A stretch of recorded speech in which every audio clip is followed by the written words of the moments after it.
الحمد لله رب العالمين والصلاة والسلام على سيد الأنبياء والمرسلين. قال الله تعالى في القرآن المجيد وفي فرقانه الحميد: والضحى والليل إذا سجى ما ودعك ربك وما قلى. صدق الله العظيم وصدق رسوله النبي الكريم ونحن على ذلك من الشاهدين والشاكرين والمؤمنين والحمد لله رب العالمين. সম্মানিত দর্শক মণ্ডলী, আপনাদের সকলকে আন্তরিকভাবে কোরআনের এই তাফসিরের মাহফিলে স্বাগত জানিয়ে শুরু করছি। আল্লাহ পাক রব্বুল আলামিনের রহমতের উপর নির্ভরশীল হয়ে সূরা ওয়াদ-দুহা। সূরা ওয়াদ-দুহা মক্কা শরীফে নাজিল হয়েছিল, কবলাল হিজরতের আগে নাজিল হয়েছিল। 11 আয়াত বিশিষ্ট। আল্লাহ পাক রব্বুল আলামিন বিশেষ একটা কারণের প্রেক্ষিতে সূরা অবতীর্ণ করেন, আয়াত অবতীর্ণ করেন। মক্কাতে মুশরিকরা বলেছিল একটা কথা রাসূলুল্লাহ সাল্লাল্লাহু আলাইহি ওয়াসাল্লামের সম্পর্কে। বেশ কয়েকটা মাস কোরআনের আয়াত নাজিল হলো না, প্রয়োজন পড়েনি, বা আগের বিষয়গুলি বাস্তবায়নের জন্য একটু সময় তো দিতে হবে, সেই জন্য অবতীর্ণ হয়নি। কিন্তু দেখা গেল যে উম্মে জামিল, এই যে আবুল আহাবের স্ত্রী উম্মে জামিল, রসুলুল্লাহকে সামনে এসেই বলতো, ইয়া মোহাম্মদ, ওহে মোহাম্মদ, মা আরা শয়তানাকা ইল্লা কাদ তারাকাকা, তোমার নিকটে যে শয়তান আসতো, মানে জিব্রাইলকে শয়তান বলে, তো বলে জিব্রাইল যে আসতো তোমার নিকটে, তোমাকে এখন বর্জন করে গেছে, আর আসবে না, যা আসার আসছে, শেষ, তোমার পুঁজিপাটটা চালান শেষ, ইল্লা কাদ তারাকাকা, তোমার বর্জন করে গেছে।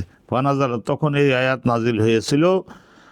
আর আরেক বর্ণনায় পাওয়া যায় যে ফকাল আল মুশরিকুনা মান কাদ তাআখারা আল নুজুলুল ওয়াহি আলা রাসূলিল্লাহি আইয়ামান, কয়েকদিনের জন্য আল্লাহ রসুলের উপরে ওয়াহি নাজিল হওয়া একটু দেরি হয়েছিল, আসেনি। তো আসেনি, প্রয়োজন পড়েনি। আগের যে বিষয়গুলি, সেই বিষয়গুলি বাস্তবায়নের জন্য রসুল্লাহকে সময় দিতে হবে। ফকাল আল মুশরিকুন, তখন মুশরিকরা এই কথা বলেছিল যে ইন্না মুহাম্মাদান ওয়াদ্দাহু রব্বুহু ওয়া কালাহু, নিশ্চয় মুহাম্মদ সাল্লাল্লাহু আলাইহি ওয়াসাল্লামকে পরিত্যাগ করে, বর্জন করে চলে গেছেন তার রব, এবং তাকে এখন শত্রু জ্ঞান করে, পছন্দ করে না, অপছন্দ করে। তখন এই আয়াত আল্লাহ পাক রব্বুল আলামিন এই সূরা নাজিল করলেন, ওয়াদ-দুহা ওয়াল-লাইলি ইযা সাজা। ওয়াদ-দুহা, দুহা অর্থ হলো, আমরা জানি আলো যখন ছড়িয়ে পড়ে গোটা পৃথিবীর ভূপৃষ্ঠের এই অংশে, যখন সকল অঞ্চলে রৌদ্র ছড়িয়ে পড়ে, তার মানে এই 11টা থেকে 12টা। ওয়াদ-দুহা, মধ্যদিনের আলোর আল্লাহ পাক রব্বুল আলামিন কসম করেছেন। জাগতিক যত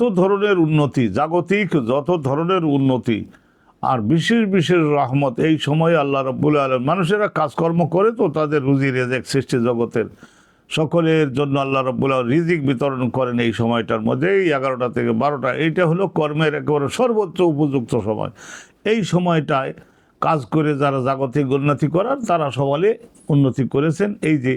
এই সময়ে যখন সূর্য মধ্য আকাশে আসে এবং রৌদ্র গোটা পৃথিবীর সব এলাকাকে বেষ্টন করে নেয়, কর্মের সুযোগ। তো আল্লাহ পাক রব্বুল আলামিন বলছেন যে ওয়াদ-দুহা, এই মধ্যদিনের দুপুরবেলার এই রৌদ্রের শপথ, ওয়াল-লাইলি ইযা সাজা, আর রাতের শপথ, ইযা সাজা, যখন সে রাত তার নিজের অন্ধকার দ্বারা গোটা পৃথিবীকে খুব গভীরভাবে বেষ্টন করে ফেলে। তার মানে গভীর রাতে যখন একটা পশু পাখি পর্যন্ত বিচরণ করে না, প্রত্যেকেই ঘুমিয়ে পড়ে, বিশ্রাম করে, স্থির হয়ে যায়। তাহলে সম্পূর্ণ বিপরীত। আগেরটা হলো কর্ম চাঞ্চল্যময়, আর এটা হলো সকলের বিশ্রাম। এই রাতের কসম আল্লাহ রাব্বুল আলামিন করলেন, আর দিবসের কসম করলেন। এই দুইটা কসম করে তারপরে আল্লাহ রাব্বুল আলামিন বলছে, মা ওয়াদ্দাআকা রাব্বুকা ওয়া মা ক্বালা, নিশ্চয়ই আপনার সৃষ্টিকর্তা আল্লাহ পাক রব্বুল আলামিন আপনাকে একটা সেকেন্ডের জন্যই, একটা মুহূর্তের জন্যই আপনাকে বর্জন করেননি। ওয়াদ্দাআ, আমরা আলবিদা বলি যে এই দাল এবং আয়েন, মা ওয়াদ্দাআকা তারাকাকা, আপনাকে আল্লাহ রব্বুল আলামিন একটা সেকেন্ডের জন্যও পরিত্যাগ করেননি। ওয়া মা ক্বালা, এবং একটা সেকেন্ডের জন্যও আল্লাহ রব্বুল আলামিন আপনাকে, হে আমার নবী, আপনাকে আল্লাহ পাক রব্বুল আলামিন আবগাজাকা, আপনাকে অপছন্দ করেননি, আপনাকে শত্রু জ্ঞান করেননি, এবং ক্ষতিকারক ব্যক্তি হিসেবে একটা সেকেন্ডের জন্য আপনাকে আল্লাহ পাক রব্বুল আলামিন মনে করেননি। তাহলে মা ওয়াদ্দা আকা রব্বুকা ওয়ামা কলা ওয়ামা কলা কা, তা কা বলবার দরকার নাই, এটা খুবই একটা মারাত্মক বিষয়, তো সেই জন্য আর কা উল্লেখ করেননি। আর আয়াতের শেষে তাল, সাজা, কালা এই মিল দেওয়ার জন্য আবার কা দিলে তো মিলটা থাকে না। আল্লাহ পাক রব্বুল আলামিন বলছেন মা ওয়াদ্দা আকা রব্বুকা ওয়ামা কলা, আল্লাহ পাক রব্বুল আলামিন একটা মুহূর্তের জন্যেও আপনাকে বর্জন করেননি এবং আপনাকে শত্রু জ্ঞান করেননি, আপনাকে অপছন্দ করেননি। আল্লাহ পাক রব্বুল আলামিন এই আয়াত নাজিল করলেন, তখন কাফেরদের মুখে মুখে এটা ছড়িয়ে পড়লো, মুখস্থ করো তো সহজ, তো বলে আমরা তাহলে কি বললাম।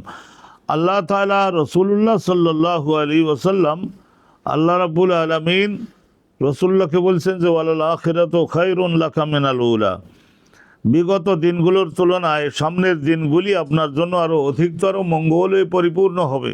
ওয়ালাল আখিরাতু, এই আয়াতের তফসিরে মুফাসসির বর্ণনা করছেন যে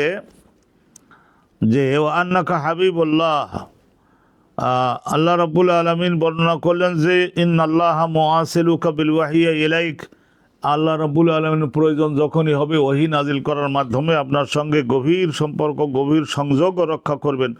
ও আন্নাকা হাবিবুল্লাহ, আর আপনি আল্লাহ রাব্বুল আলামিনের হাবিব, আপনি আল্লাহ পাক রব্বুল আলামিনের অনেক পছন্দের ব্যক্তি, অনেক পছন্দের ব্যক্তিত্ব আপনি। তাইলে এর চাইতে আর অতিরিক্ত মর্যাদা ঘোষণাকারী আর কোনো বাক্য কি হতে পারে? আর এর চাইতে বড় নিয়ামত কি আর থাকতেও পারে? যে আল্লাহ পাক রব্বুল আলামিন আপনাকে প্রতি সেকেন্ডের জন্য ধরে রেখেছেন, হাত ধরে রেখেছেন, আপনাকে ছেড়ে যান নাই এবং আপনাকে মন্দ ভাবেন নাই। এর দ্বারা আলহামদুলিল্লাহ এই নিয়ামত বোঝা গেল যে নবী করিম আর এখানে বলেন ওয়ালাল আখিরাতু খায়রুন লাকা মিনাল উলা, রাসূলুল্লাহ সাল্লাল্লাহু আলাইহি সাল্লামের অবস্থা জগতে যা পরকালে হবে তার পরকালের জীবন তো এটা এন্ডলেস টাইম, এটার তো কোনো শেষ নাই। তো সেই সময়ের মধ্যে আল্লাহ রাব্বুল আলামিন বলছে আন্না হালাহু ফিল আখিরাতি আযামু মিন যালিকা, জগতে আপনার জন্য আল্লাহ যা আছেন তার চাইতে পরকালে হবেন আযামু ওয়া আজাল্লু, আল্লাহ পাক রব্বুল আলামিন আপনার জন্য আরও বেশি বেশি দিবেন। সেটা কি? আস-সাবকু ওয়াত-তাকাদ্দুমু, সকলের সম্মুখভাগে, সকল সৃষ্টির সম্মুখভাগে নেতৃত্বে তিনি থাকবেন, সকলের অগ্রভাগে তিনি থাকবেন এবং সম্মুখে তিনি থাকবেন। আলা জামি আম্বিয়া ইল্লাহ, সকল নবীগণের উপরে তার মর্যাদা হবে। ওয়া রসুলিহি আম্বিয়াইহি ওয়া রসুলিহি ওয়া শাহাদাতে উম্মতিহি ওয়া শাহাদাতে উম্মতি আলা সাইরিল উমাম, রাসূলুল্লাহর হাতে কলেমা পড়ে যারা ইসলাম কবুল করেছেন তাদের সাক্ষ্য, তারা সাক্ষ্য প্রদান করবেন বিগত জামানার হযরতে বাবা আদম থেকে রাসূলুল্লাহর আগমনের আগ পর্যন্ত যত উম্মত, যত নবীর অনুসারীরা বিগত হয়েছেন তাদের সকলের কর্মের পক্ষে বা বিপক্ষে এই যুগের মানুষেরা সাক্ষ্য দেবেন, যেহেতু কোরআন শরীফে আল্লাহ রাব্বুল আলামিন বর্ণনা করেছেন। এবং ইমানদারদের মর্যাদা কী পরিমাণে আল্লাহ বাড়িয়ে দেবেন এবং তাদের রতবা উঁচু করে দিবেন নবী করিম সাল্লাল্লাহু আলাইহি সাল্লামের শাহাদাতের দ্বারা। তো আল্লাহ রাব্বুল আলামিন বলেন ওয়ালাল আখিরাতু খায়রুন লাকা মিনাল উলা, নিশ্চয়ই পরকালটা আপনার সম্মানে, আপনার মর্যাদায় এই জগৎ জীবনের চাইতে আরও অনেক বেশি বেশি পরিমাণের খায়রুন শ্রেষ্ঠতর হবে। ওয়ালা সাউফা ইউতিকা রব্বুকা ফাতারদা, আর ভবিষ্যতে আল্লাহ পাক রব্বুল আলামিন পরকালে আল্লাহ রব্বুল আলামিন আপনাকে এমন এমন অনুগ্রহ দান করবেন। ওয়ালা সাউফা ইউতিকা রব্বুকা ফাতারদা, আল্লাহ রব্বুল আলামিন আপনাকে প্রদান করবেন আপনার রব এমন এমন নিয়ামত যে ফাতারদা, শেষ পর্যন্ত আপনি খুশিতে বাগবাগ হয়ে যাবেন, আপনি খুশিতে বাগবাগ হয়ে যাবেন। তো এখানে ওয়ালাল আখিরাতু খায়রুন লাকা মিনাল উলা ওয়ালা সাউফা ইউতিকা রব্বুকা ফাতারদা, ওই ভবিষ্যতের বিষয়। তো এখানে বহু তফসিরকারক এমন তফসির করেছেন যে এই সূরা যখন নাজিল হলো, সেই নাজিল হওয়ার পরবর্তী সময়ে রাসূলুল্লাহর এই জগৎ জীবনেও যে সময়টা ছিল ওয়ালাল আখিরাতু, আপনার সম্মুখের বছরগুলি, সম্মুখের দিনগুলি অনেক বেশি পরিমাণে মঙ্গলে পরিপূর্ণ হবে আপনার জন্য, এই বিগত আপনার এই সূরা নাজিল হওয়ার পূর্বের যে দিনগুলি গেছে সেই দিনগুলির তুলনায় সামনের দিনগুলি এটা জগতেরও কিছু বছর আর পরকালের তো আছেই, এই দুইটা বেষ্টন করে নিচ্ছে। তো আল্লাহ পাক রব্বুল আলামিন এইভাবে আল্লাহ তাআলা নাজিল করলেন যে আপনার সম্মুখের দিনগুলি, সম্মুখের বছরগুলি এমন বেশি পরিমাণে রহমত আল্লাহ রব্বুল আলামিন আপনাকে দান করবেন। এই আল্লাহর ওয়াদা, মাওয়াইদা, এটা ওয়াদা হলো, সেই ওয়াদার মধ্যে অন্তর্ভুক্ত হবে আল্লাহ তাকে দুনিয়াতে যে সমস্ত মর্যাদা দিয়েছেন সে সবগুলো অন্তর্ভুক্ত হওয়ার, পরকালে যেগুলো দিবেন সেই সব কিছু অন্তর্ভুক্ত হবে। দেখা গেল যে হিজরত, হিজরতের পরে মদিনাতে যখন গেলেন, বদরের যুদ্ধে, আবুয়ার যুদ্ধে, বোয়াতের যুদ্ধে, ওসারের যুদ্ধে, বা অনুরূপভাবে বনু মুস্তালিকের যুদ্ধে, বদরের যুদ্ধে, অহদের যুদ্ধে, অনুরূপভাবে খন্দকের যুদ্ধে, অনুরূপভাবে সলে হুদাইবিয়ার ওই ঘটনায় এবং ফতে মক্কায়, তারপরে তাবুকের যুদ্ধে, এইগুলি তো হলোই। আল্লাহ বিজয় দান করলেন নবী পাক সাল্লাল্লাহু আলাইহি সাল্লামকে। বিশাল বিশাল শত্রু বাহিনী সকলে পরাজিত হলো এবং নবী করিম সাল্লাল্লাহু আলাইহি ওয়াসাল্লামের এই গায়রুল্লাহর পূজার কেন্দ্র, সবচাইতে বড় কেন্দ্র মক্কার উপরে নবী পাক সাল্লাল্লাহু আলাইহি ওয়াসাল্লামের বিজয় আল্লাহ দিয়ে দিলেন ৮ম হিজরিতে। আর মানুষেরা সকলে আল্লাহর রসুলের দিন ইসলাম কবুল করে ইসলামের মধ্যে ঢুকতে লাগলো, যাকে যাকে দলে দলে, আফওয়াজা ফৌজান ফৌজান। অনুরূপভাবে মদিনাতে অনেক বড় গোত্র ছিল, একটা বনু কুরাইজা, বনু নজির, অনুরূপ বনি কাইনুকা, তাদের সকলের উপরে আল্লাহ রাব্বুল আলামিন আল্লাহর নবীকে বিজয়ী করে দিলেন। এবং নবী করিম সাল্লাল্লাহু আলাইহি ওয়াসাল্লামের সেনাবাহিনী এবং নবী পাক মাঝে মধ্যে যে ক্ষুদ্র ক্ষুদ্র বাহিনী পাঠাতেন, সেই ক্ষুদ্র বাহিনীগুলিকে বলা হয় সারিয়া। তো গজওয়া এবং সারিয়া আর আসকার, বিশাল বিশাল শত্রু বা সৈন্যবাহিনী সব ওই পৃথিবীর বিভিন্ন জায়গায় চলে গেল।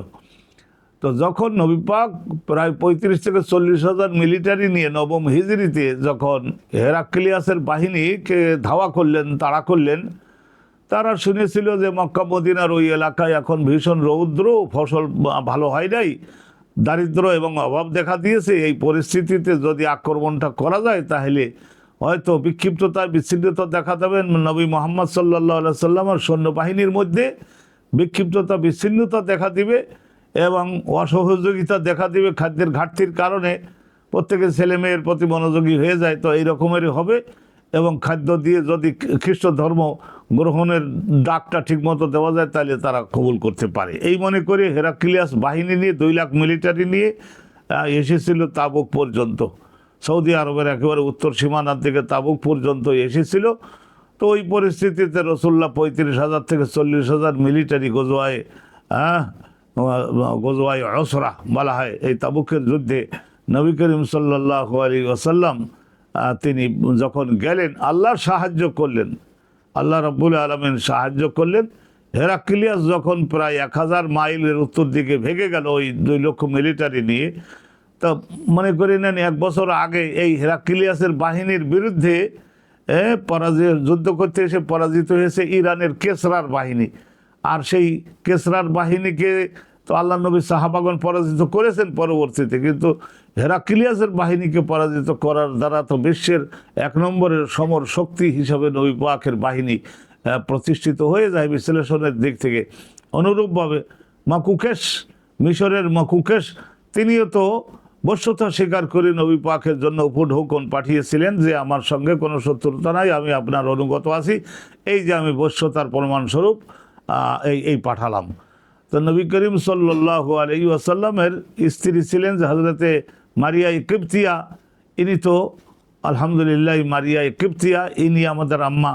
এবং ওনাকে নবী পাক সাল্লাল্লাহু আলাইহি ওয়াসাল্লাম যেহেতু সম্রাটের দেওয়া উপহার মর্যাদা দিতে স্ত্রী হিসেবে গ্রহণ করে মিশরের শাসকের সঙ্গে একটা সম্পর্ক নবী পাক প্রতিষ্ঠিত করেছিলেন। এদিকে নাজ্জাশী ছিল আফ্রিকা মহাদেশের সর্বদক্ষিণে, ইয়ামান দেশের পশ্চিম পাড়ে লোহিত সাগর, তার পশ্চিম পাশে।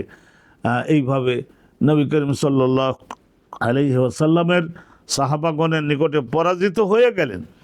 পৃথিবীর সমস্ত শক্তি নবী করিম সাল্লাল্লাহু আলাইহি ওয়াসাল্লামের খলিফাগণ, রসুলুল্লাহর বাহু, রসুলুল্লাহর হাত এবং পায়ের মর্যাদা তাদের। তো নবী পাকের খোলাফায়ে রাশিদিন তারা গোটা পৃথিবীর যত বড় গণ্যমান্য যে সমস্ত শহর ছিল সবগুলাই এদিকে আফগানিস্তান থেকে আরম্ভ করে, খোরাসান থেকে আরম্ভ করে, তুরস্ক থেকে আরম্ভ করে, চীন থেকে আরম্ভ করে, রাশিয়ার সমস্ত এলাকা হযরত ওমরের শাসনের আমলে এই রাশিয়ার যে সমস্ত এলাকায়, সমস্ত এলাকা নবী পাক সাল্লাল্লাহু আলাইহি ওয়াসাল্লাম সাহাবাগণ দখল করেছিলেন। তা আল্লাহ তাআলা বলে দিয়েছেন ওয়ালাল আখিরাতু, পরবর্তী সময়গুলি হে নবী আপনার জন্য অধিকতর মঙ্গলময় হবে বিগত দিনগুলোর তুলনায়। সঠিক আল্লাহ রাব্বুল আলামিন খবর দিয়েছিলেন ইখবারুন আনিল গায়েব, ইখবারুন আনিল মুস্তাকবিল। কোরআন শরীফ যে মুজিজা, তার মধ্যে তিনটা কারণ। একটা হলো এই ইখবারুন আনিল মুস্তাকবিল, ভবিষ্যতের ঘটনাগুলি সম্পর্কে কোরআন শরীফ যেভাবে সংবাদ দিয়েছেন, আল্লাহ দিয়েছেন, ওইভাবে এই বাস্তবে ঘটনাগুলো ঘটবে। আর ওয়ালা সাউফা ইউতিকা রাব্বুকা ফাতারদা, আল্লাহ ভবিষ্যতে আপনাকে এমন এমন বিষয়গুলি দান করবেন যে বিষয়গুলি পাওয়ার কারণে আপনি মহাভাবে আনন্দিত হবেন, অনন্তভাবে খুশি হবেন। তো এই সব খুশির শুরুতেই কিছুটা কষ্ট যদি যায়, সমালোচনা যদি যায়, সেদিকে মনোযোগ দিয়ে মনটাকে ভারী করা যাবে না। তো নবী আলাইহিস সালাতু ওয়াস সালাম মা ফুতিহা আলা খুলাফাইহি আর রাশিদিন ফি আকতারিল আরদ মিনাল মাদাইন ওয়া হাদমে বিআইদিহিম মিম্মা মালাকাতাল জাবাবিরা ওয়া আনহাবাহুম মিন কুনুজিল আকাসিরা। তো দেখুন, আল্লাহ পাক রব্বুল আলামিন নবী পাকের সন্তান যারা, তাদের বাহুতে, তাদের হাতে আল্লাহ তাআলা ধ্বংস করে দিলেন এই পৃথিবীর মধ্যে যত দাম্ভিক ব্যক্তি ছিল, শাসক ছিল, আর তাদের সমস্ত কেসরা ও কায়সারের যত ধনরাজি, তারা 1000-2000 বছর যাবত যে সমস্ত, সেই আমলে তো আর এইভাবে কাগজের টাকা কড়ি তো আর ছিল না। তখন সম্পদ বলতে, স্থানান্তরযোগ্য সম্পদ বলতে তখন ছিল এই যে সোনা, রূপা, হীরা, মতি, মুক্তা, কাঞ্চন, জহরত, আর এই সমস্ত ছিল ভেড়া, বকরি, দুম্বা, আর এই সমস্ত পশুর ঝাঁক, আর যে সমস্ত জমি এবং ফলের বাগান, মাছের পুকুর, এই সমস্ত তো আর এক জায়গা থেকে আর এক জায়গায় নিয়ে যাওয়া যায় না। বাহুতে বল থাকলে মালিকানা অর্জন করে সেগুলি ভোগ দখল করা। তাই এ সমস্তই আল্লাহ পাক রব্বুল আলামিন আমার নবীকে দান করলেন। আর প্রাচ্যের এবং পাশ্চাত্যের সমস্ত শাসনকর্তা, অধিবাসী যারা ছিলেন ছোটোখাটো, তাদের সকলের মনের মধ্যে আল্লাহ নবীর শাসনের ভয়ে ত্রাস, রব এবং হাইবতুল ইসলাম, আর নবী পাক সাল্লাল্লাহু আলাইহি ওয়াসাল্লামের সাহাবাগণ তারা সকলে আফ্রিকা মহাদেশের একেবারে সর্বশেষ পশ্চিমে যেটা বা মগরেব বলা হয়, মরক্কো যেটাকে বলে, আর মরক্কোর এই পূবের সাইডের সমস্ত দেশ পর্যন্ত নবীর সাহাবাগণ তারা নিজেদের জীবদ্দশায়, সাহাবাগণের নিজের জীবদ্দশায় আলহামদুলিল্লাহ তারা পৌঁছে গেছিলেন। ইসলামের কলেমার দাওয়াত পৌঁছে গেল, ইসলাম কবুল করলো। পৃথিবীর সর্বশ্রেষ্ঠ শক্তি হিসেবে আল্লাহ তাআলা আল্লাহ নবীকে দান করলেন মুসলমানগণের কর্তৃত্ব, এবং আল্লাহ পাক রব্বুল আলামিন তাদেরকে দান করলেন। আর পরকালের সওয়াব কর্মের ফলের কারণে যে মান ও মর্যাদা, সেগুলি তো আল্লাহ পাক রব্বুল, আর যে সীমা পরিসীমা, সেটা তো আল্লাহ ব্যতীত আর কেউ অবগত না। তো এখানে সম্মানিত দর্শক মণ্ডলী, সম্মানিত শ্রোতা মণ্ডলী, একটা আব্দুল্লাহ ইবনে আব্বাস থেকে একখানা হাদিস আছে, আপনাদের শুনিয়ে দিতে চাচ্ছি। তিনি বলছেন যে রাসূলুল্লাহ বলেছেন, আব্দুল্লাহ ইবনে আব্বাস তিনি নবীর কাছ থেকে শুনে বলেছেন, লাহু ফিল জান্নাতে আলফু কাসরিন মিন লুলুইন আবিয়াদ, সাদা রঙের মুক্তার দ্বারা দেওয়াল এবং ফ্লোর এই রকমের 1000 রাজপ্রাসাদ আল্লাহ রাব্বুল আলামিন কি করবেন, আল্লাহ নবীর সম্মানে তৈরি করে রেখেছেন, সেটা তাকে দেবেন। তুরাবুহু আল মিস্ক, আর সেই সমস্ত প্রাসাদগুলির ফ্লোর যে হবে, ফ্লোর এই যে মেঝে যেগুলি হবে, সেগুলি হয় মেস্ক আম্বারের দ্বারা তৈরি। আল্লাহ পাক রব্বুল আলামিন আল্লাহ তাআলা দান করবেন আমার নবীকে। আর আখিরাতে যেগুলি রাসূলুল্লাহর নামে আল্লাহ দিবেন, কিন্তু সেই পরকালে গিয়েও ভোগ করবেন। আর নবী পাকের উম্মাদগণ নবী পাকের বাড়িতে গিয়ে অনুষ্ঠান অনুষ্ঠিত হবে, সেখানে গিয়ে সেইগুলি আলহামদুলিল্লাহ নবীর উম্মাদগণ ভোগ করে আসবেন। ওয়ালা সাউফা ইউতিকা রাব্বুকা ফাতারদা, এরপরে ওই যে ওয়ালাল আখিরাতু খায়রুন লাকা মিনাল উলা, উলা বলতে যে কি অবস্থা ছিল, সেই অবস্থা কিঞ্চিত আল্লাহ তাআলা নবীকে স্মরণ করিয়ে দিচ্ছেন, মনে করিয়ে দিচ্ছেন। আলাম ইয়াজিদকা ইয়াতীমান, হে নবী আমার, আল্লাহ রাব্বুল আলামিনকে আল্লাহ তাআলা কি আপনাকে প্রাপ্ত হন নাই? আল্লাহ তাআলা আপনাকে পেয়েছিলেন কীরকম? ইয়েতিম মানে বাপ নাই। রাসূলুল্লাহ মারফেটে থাকা অবস্থায় ওনার বাপ ওফাত হয়েছিলেন। অনুরূপভাবে নবী পাক এই 6 বছর বয়স যখন হলো ওনার মা ওফাত হয়ে গেলেন। তো এরপরে নবী পাকের লালন পালনের ভার ওনার দাদা খাজা আব্দুল মোতালেবের ঘাড়ে পড়ল এবং 2 বছর লালন পালন করলেন।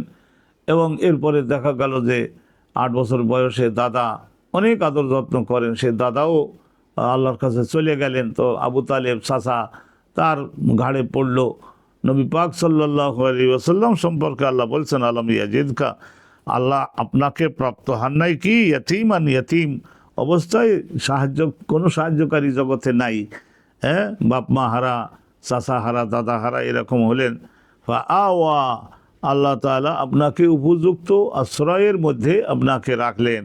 এই যে আবু তালেবের কাছে রাখলেন, আব্দুল মোতালেবের কাছে রাখলেন, অনুরূপ হালিমার কাছে রাখলেন। সকলে তো সর্বোচ্চ যত্ন করে, সর্বোচ্চ মনোযোগ। নবী পাকের গঠনের মধ্যে আল্লাহ এমন একটা জিনিস দান করেছিলেন, যেই দেখে সেই পাগল হয়ে নবী পাকের একটু কোলে নেওয়ার জন্য, রসুল্লাহকে একটু কাঁধে নেওয়ার জন্য, কাঁধের উপরে উঠাবার জন্য, নবী পাকের একটু হাত স্পর্শ করবার জন্য, নবী পাকের এটা ওটা একটু ভালো জিনিস খাওয়াইয়ে তাকে মুখে একটু হাসি আনা যায় কিনা, এই জন্য সকলে চেষ্টা করেছেন। আলম ইয়াজিদকা ইয়াতীমান ফাআওয়া, আপনাকে তো আল্লাহ রাব্বুল আলামিন পেয়েছিলেন, দেখেছিলেন এতিম অবস্থায়, তারপরে আপনাকে সর্বোত্তম জায়গায় আপনাকে আশ্রয় দিয়ে দিয়ে বড় করলেন। ওয়াজাদাকা দাল্লান ফাহাদা, আর আপনাকে আল্লাহ পাক রব্বুল আলামিন পেয়েছিলেন, নিশ্চয় আল্লাহ আপনাকে পেয়েছিলেন বর্তমানে যে কোরআন এবং সুন্নাহর শরিয়াত দিয়ে, হিকমত এবং এলেম দিয়ে, তাফাকুহ দিয়ে, মারিফত দিয়ে আপনাকে আল্লাহ ধন্য করেছেন। এই সমস্ত থেকে আপনি ছিলেন তখন বহুদূরে বহুদূরে। এই সমস্ত এত স্পষ্টভাবে আপনাকে তো কিছুই জানতে দেয়া হয় নাই সেই সময়। এই ধরনের, এখানে দাল্লান অর্থ হলো বাঈদুন আনিশ শরিয়াতিল্লাতি আনতা কায়েমুন আলাইহা আল-আন। এ সকল মুহাক্কিক তাফসীর কারকগণের মতে এই কথার অর্থ হলো এই যে আল্লাহ পাক রব্বুল আলামিন নবী পাক সাল্লাল্লাহু আলাইহি ওয়াসাল্লামকে দিলেন এমন এমন শরিয়াতের আইন কানুন শিক্ষা এবং এলেম, যে শরিয়াতের এলেম আগে নবী পাক সাল্লাল্লাহু আলাইহি ওয়াসাল্লামকে প্রদান করেন নাই। ওই হিসেবে দাল্লুন মানে বাঈদুন, দূরে ছিলেন। ওয়া ওয়াজাদাকা বাঈদান আনিল শরিয়াতিল্লাতি আনতা কায়েমুন আলাইহা আল-আন, বর্তমানে আপনি যে শরিয়াতগুলির উপরে প্রতিষ্ঠিত আছেন এই সব কিছু থেকে আপনি ছিলেন দূরে। ফাহাদা, অতঃপর আল্লাহ পাক রব্বুল আলামিন আপনাকে সেই শরিয়াতগুলির হেদায়েত, শরিয়াতগুলিকে আল্লাহ পাক রব্বুল আলামিন আপনাকে অবগত করলেন।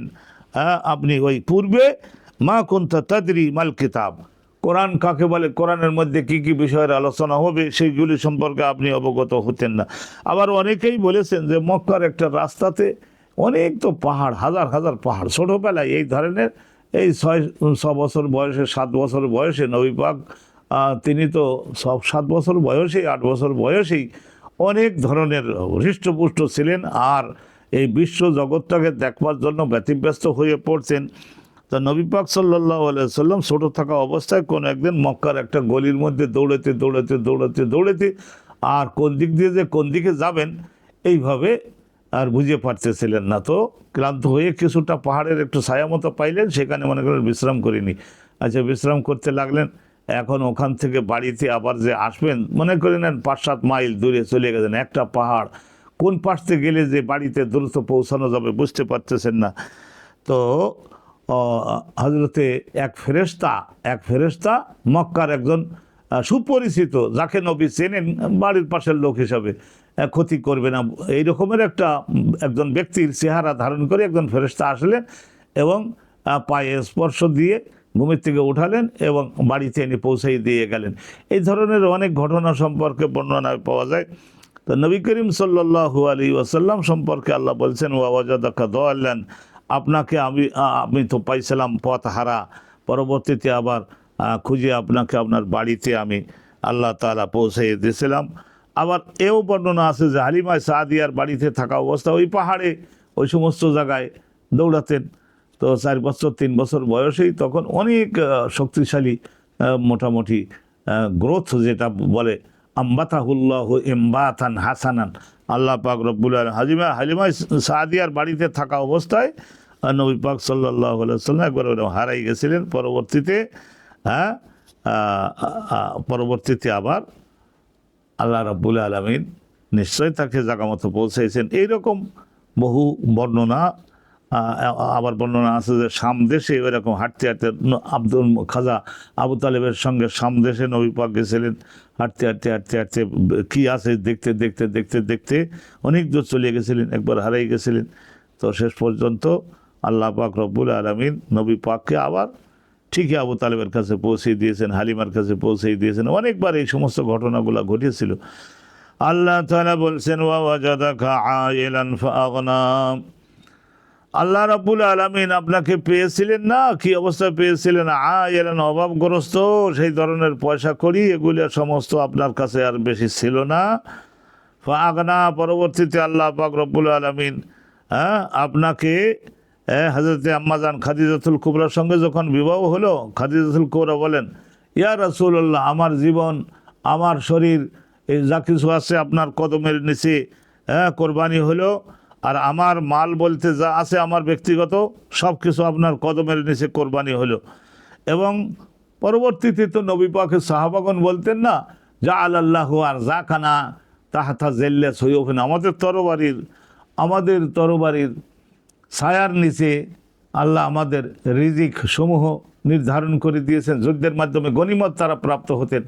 তা আপনারা শুনে আশ্চর্য হবেন যে এই বদরের যুদ্ধ যখন হলো, তখন নবী পাকের সাহাবাগণ ফেরেশতাগণের 1000 কাফের ছিল, 1000 ছিল ফেরেশতা। তো আলফিম মিনাল মালাইকাতে মুরদিফিন, তো 1000 ফেরেশতা, 1000 কাফের।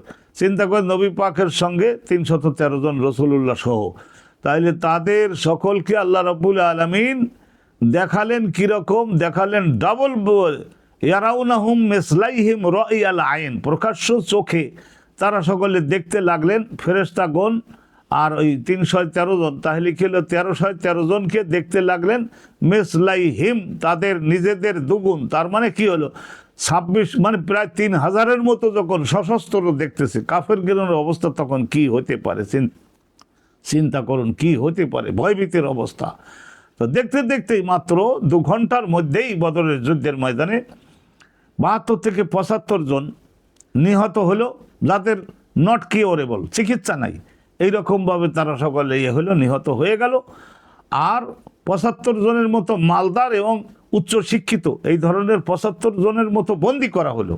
সুবহানাল্লাহি ওয়া বিহামদিহি, বন্দি করা হলো। তাদের কাছ থেকে এডুকেশন হ্যান্ডওভার করে নেবেন। নবী পাক বলেন টাকা দিতে পারবে না। যারা উচ্চশিক্ষিত হয় তাদের অত পয়সা কড়ি হয় না, আর যারা শিল্পপতি, ব্যবসায়ী, মহাকোটিপতি, 1000 কোটি টাকার মালিক হয়, তাদের অত দেখবেন যে সার্টিফিকেট অত শক্তিশালী না, তারা মালের পেছনে দৌড়ে। তো অনুরূপভাবে নবী পাক এই যে গেল 75, এই যে 150, আর বাকি 850 তাদের ধাওয়া করলেন। এমন ঘোড়া নিয়ে দৌড়াইয়েছে, উট ফেলে গেছে, কতটা উট বন্দি হলো। গনিমতের মালিক কী পরিমাণে অস্ত্র, কী পরিমাণে ঢাল, কী পরিমাণে সড়কি মানে এইভাবে নিক্ষেপ করার বর্ষা, এগুলো নিয়ে তো আর জোরে দৌড়ানো যাচ্ছে না, সব ফেলে গেছে। বদরের যুদ্ধের থেকে কী পরিমাণে গনিমতের মাল পাওয়া গেল। নবী করিম সাল্লাল্লাহু আলাইহি ওয়াসাল্লামের আল্লাহ রাব্বুল আলামিন অনুরূপভাবে ওহদের যুদ্ধক্ষেত্রে সেখান থেকেও প্রচুর পরিমাণে মাল মুসলমানগণ পেয়েছেন। ছোটাছুটি দৌড়দৌড়ি করতে করতে ওগুলো অনেকটা মাল যুদ্ধের মাঝখানে ফেলে যেতেই হয়। তারপরে খন্দকের যুদ্ধের সময়ে অনুরূপভাবে মুসলমানগণ মাল পেয়েছেন। অনুরূপভাবে বিভিন্ন সময়ে গনিমতের মাল। সুবহানাল্লাহি ওয়া বিহামদিহি, সুবহানাল্লাহিল আযীম। তো আল্লাহ পাক রব্বুল আলামিন তার নবীকে এই সমস্ত ক্ষেত্রে আল্লাহ পাক রব্বুল আলামিন অফুরন্ত নিয়ামত দান করেছিলেন। তো ওয়াজাদাকা আইলান, আপনাকে পেয়েছিলেন আল্লাহ অর্থবিত্তবিহীন, বানিয়ে দিলেন মহাকোটিপতি। এই যে মদিনা মুনাওয়ারায় বনু নজির নামক যে ইহুদি গোত্র, তাদের সঙ্গে সাহাবাগণ যে যুদ্ধের মাধ্যমে এই অঞ্চল দখল করেছিলেন না, তা এটা হলো ফাই অর্থ হলো উইদাউট ফাইট, যেটা ইসলামের করতলগত হবে, সেটা আল্লাহ রাব্বুল আলামিন দিয়েছেন। ওই বনু নজিরের এলাকার মধ্যে নবী পাক সাল্লাল্লাহু আলাইহি ওয়াসাল্লামের প্রচুর পরিমাণে, অনুরূপভাবে ওই খন্দকের খাইবারের এলাকায় প্রচুর পরিমাণে, সেখানে প্রায় 10,000 বিঘা জমি, নবী পাক সাল্লাল্লাহু আঙ্গুর ফল হয়, খেজুর হয়, ফলে ভরাট হয়ে থাকে, ডালিম হয়, আপেল হয়, এই সমস্ত ফল পাকড়া হয়, ওই সমস্ত নবী পাককে দিয়েছিলেন। অনুরূপভাবে মদিনার কয়েকজন ইহুদি তারা বলেছিল, দিন ইসলাম কবুল করেছিল আর বলেছিল যে আখিরি জমানার নবী যে অভাবগ্রস্ত হবেন আর তার সাহায্যে যে ইমানদারগণ এগিয়ে আসবেন, এই সব কিছু আমাদের তৌরাত কেতাবে বর্ণিত আছে। তো অতএব এই ধরনের তারা ব্যক্তিগতভাবে নবী পাক সাল্লাল্লাহু আলাইহি সাল্লামকে উপঢৌকন করেছিল, হাদিয়া দিয়েছিল। তো নবী করিম সাল্লাল্লাহু আলাইহি সাল্লাম কানা ইয়াকবালু আল হাদিয়াতা মিনাল ইহুদ ওয়ান নাসারা ওয়াল মুশরিকিন। তো ওয়াজাদাকা আইলান ফাগনা, আপনি ছিলেন অভাবগ্রস্ত, আল্লাহ পাইছিলেন আপনাকে অভাবগ্রস্ত, ওই ধরনের বেশি মাল আপনার ছিল না, ফাগনা, বিভিন্ন ধরনের মাল দিয়ে আপনাকে আল্লাহ রাব্বুল আলামিন ধনী বানিয়ে দিলেন। কিন্তু রসুলুল্লাহর এই জগতের সমস্ত উম্মাত, মোমেন উম্মাত যেহেতু নবী পাকের আধ্যাত্মিক সন্তান, সেই জন্য ওয়াফাতের পূর্বে নবী পাক বলে গেছিলেন এই কথাটা যে আমার যা কিছু আছে সব কিছু লে জামিআ উম্মতি, আমার সব উম্মতেরা পাবে। তার মানে খলিফাগণের হাতে যাবে, ওখানকার সব ফসল দ্বারা আমার পরবর্তী শাসকগণ এই সমস্ত ক্ষেত্রে তারা সকলে ব্যয় করবেন। তো নবী পাক সাল্লাল্লাহু আলাইহি সাল্লামের ওফাতের সময় ওনার 8 স্ত্রী আর বাড়ির একজন ম্যানেজার, গোর খোদক, যারা কবর টবর খনন করে আর কিছু কেনাকাটা করে আনে, এই মাত্র ছিলেন। আর নবী পাকের 4 কন্যা সন্তান বিবাহ হয়ে গেছে, তাদের ভরণ পোষণের দায়িত্ব তাদের স্বামীর উপরে। নবী পাকের 4 পুত্র সন্তান, তাদের ওফাত হয়ে গেছে ছোটোবেলায়, এই 8 জন স্ত্রী মাত্র ছিলেন। তাহলে তারা কি খাবে?